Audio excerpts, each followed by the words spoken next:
Hi friends, అందరికీ నమస్కారం. Welcome back to Pagoti's kitchen. ఈరోజు మనం నేర్చుకోబోయే రెసిపీ అరటి పువ్వుతో కర్రీని ఎలా చేసుకోవాలో చూపిస్తానండి. ఇది చాలా హెల్దీ అండి, ఆరోగ్యానికి చాలా మంచిది. ముందుగా ఈ అరటి పువ్వుని ఎలా శుభ్రం చేసుకోవాలో చూపిస్తాను. చూడండి, ఇలా ఒక 200 గ్రాముల అరటి పువ్వుని తీసుకొని ఇలా పువ్వుల్ని తీసుకొని పక్కన ఉంచుకోవాలి. ఈ పువ్వుల్లో ఈ చిన్న రెక్క ఉంది కదా, ఈ చిన్న రెక్కని అలాగే ఈ పొడుగ్గా ఉన్న ఈ మొగ్గ లాంటి ఈ రబ్బని కూడా తీసి పడేయాలి. చూడండి, ఈ చిన్న రబ్బని అలాగే మధ్యలో ఉన్న ఈ బ్లాక్ బుడగలాగా ఉంది కదా, ఈ రెండింటిని తీసుకొని ఈ పువ్వులన్నీ కూడా శుభ్రం చేసుకొని ఇలా మజ్జిగలో వేసుకోవాలి. మజ్జిగలో వేసుకుంటే బాగుంటుందండి కూర. ఇప్పుడు మధ్యలో ఇది ఉండిపోతుంది కదా, దీన్ని మనము కట్ చేసుకొని ఇందులో వేసుకోవచ్చు, లేదంటే పడేయండి. ఇప్పుడు ఇలా వేసుకున్న ఈ అరటి పువ్వులన్నీ కూడా మిక్సీ జార్లో వేసుకోండి. ఇలా అన్నింటినీ మిక్సీ జార్లో వేసుకొని కొద్దిగా బరకగా మిక్సీ వేసుకోండి. ఇలా మిక్సీ వేసుకున్నారు కదా, దీన్ని 3 సార్లు పాటు బాగా వాటర్ పోసి శుభ్రం చేసుకోవాలి. ఎలా అంటే ఇలా వాటర్ శుభ్రం చేసేటప్పుడు వాటర్ వస్తుంది కదా, ఆ వాటర్ అనేది బ్లాక్గా వస్తుంది. అది వైట్గా అయ్యేంత వరకు దీన్ని శుభ్రం చేసుకోవాలి. అప్పుడు కర్రీ అనేది చేదుగా రాకుండా చాలా టేస్టీగా వస్తుంది. ఇలా శుభ్రం చేసుకున్న తర్వాత ఇందులో ఉన్న వాటర్ అంతటిని చూడండి, ఇలా చూపించిన విధంగా ఇలా గట్టిగా ప్రెస్ చేస్తూ ఈ అరటి పువ్వులో ఉన్న వాటర్ అంతా కూడా తీసి ఒక బౌల్లో వేసుకోండి. నేను ఈ కడిగిన వీడియోని మీకు చూపించట్లేదు, అందుకే ఇదంతా చెప్పాను. చూడండి, ఇలా అంతా పిండేసి ఇలా బౌల్లో వేసుకున్నారు కదా.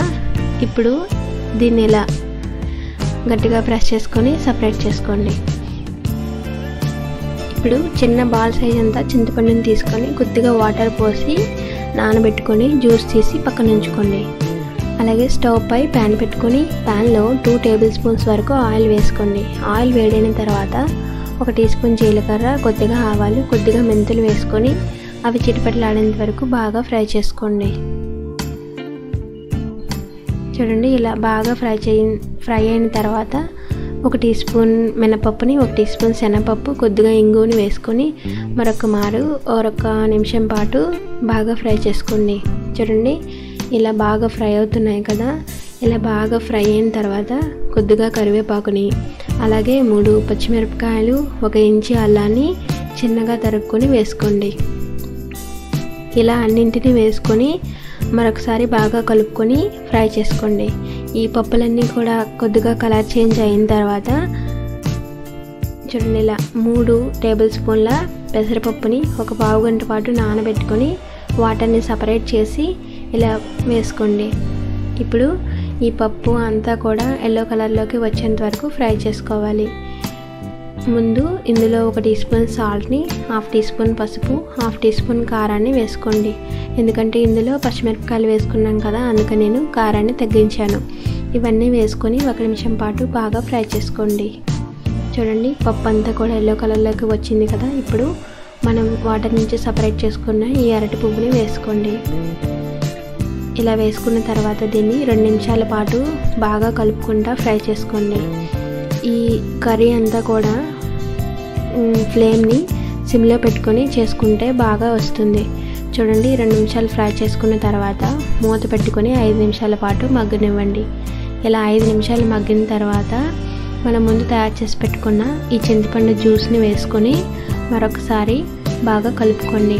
ఈ చింతపండు జ్యూస్ వేసుకోవడం వల్ల ఇది కొంచెం ముద్దలాగా తయారైపోతుంది. అందుకని మరొక నిమిషం పాటు మూత పెట్టుకొని చేసుకుంటే మళ్ళీ ఇది ఫ్రై లాగా చాలా ఫ్రీగా తయారవుతుంది. చూడండి, ఎంత ఫ్రీగా ఉంది కదా. ఈ అరటి పువ్వు ఫ్రై కర్రీ చాలా హెల్దీ రెసిపీ అండి, ఆరోగ్యానికి చాలా మంచిది. మరి ఈ టేస్టీ అయిన ఈ కర్రీ వీడియో మీకు నచ్చితే లైక్ చేయండి, షేర్ చేయండి. మా ఛానల్ని తప్పకుండా సబ్స్క్రైబ్ చేసుకోండి.